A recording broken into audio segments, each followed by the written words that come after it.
Сәлеметсіңдер ме балалар? Бұл екінші сынып қазақ тілі сабағы. Бүгін бізде 14-ші сабақ. Ю әрпінің жазылуы.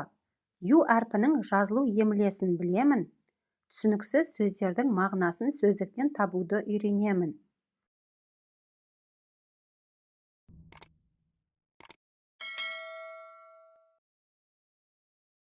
56-шы жаттығу. Мәтінді түсініп оқы. Түсініксіз сөздердің мағынасын сөздіктен қара. Болат пен Юра құрылыс басына барды. Құрылыста адам көп екен. Құрылысшылар 9 қабатты үй салып жатыр. Үйдің бірінші қабатында сылақшылар бригадасы жұмыс істеп жүр. Гүлсара мен Юля құбырларды қою сырмен сырлады. Ал Марат аға кранда жұмыс істейді. Құрылысшы болған қандай жақсы. Ұлан газетінен. Мәтіннің мазмұнын айт. Мәтіннің қысқаша мазмұнын айтатын болсақ, балалар, Болат пен Юра құрылыс басына барады. Ол жерде құрылысшылар 9 қабатты үй салып жатыр екен. Құрылыс өте қызу жүріп жатыр. Мәтіндегі қарамен жазылған сөздерді теріп жаз. Мұнда балалар қарамен жазылған сөздер Юра, Юля, қою екен. Жазған сөздеріңнің айтылуы мен жазылуын салыстыр. Мұнда балалар ю әріпі жазылған, бірақ айтылғанда и, у дыбысы айтылады екен. Яғни қысқа и мен у дыбысы айтылады екен. Және я әріпі бар Юля дегенде. Я әріпі жазылады, айтылғанда и, а дыбысы айтылады. Яғни қысқа и мен а дыбысы айтылады екен. Сөзде и, у дыбыстары естілгенімен, жазуда олардың орнына ю әріпі жазылады. Аю, көрке ю. 57-ші жаттығу. Сөздерді оқы, олардағы дыбыстар мен әріптерді сана.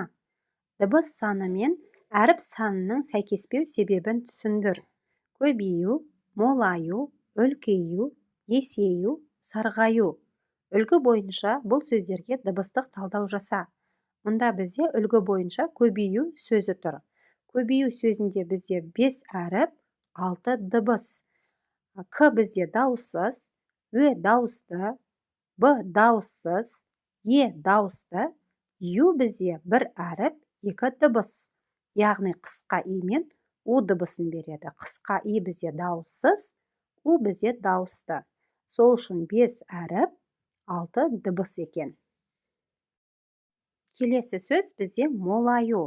Молаю 5 әріп, 6 дыбыс. М бізде дауыссыз, О дауысты, Л дауыссыз, А дауысты, Ю, яғни 2 дыбыс береді. Қысқа и және у. Қысқа и бізде дауыссыз, у бізде дауысты. Ю боп жазылады, айтылғанда и, у боп айтылады екен. Үлкею. Үлкею дегенде бізде 5 әріп, 6 дыбыс.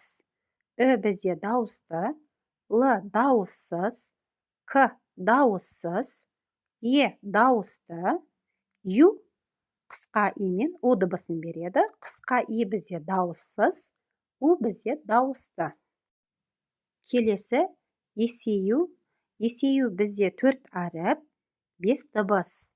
Е дауысты, С дауыссыз, Е дауысты, Ю, яғни и, у дыбысы айтылады.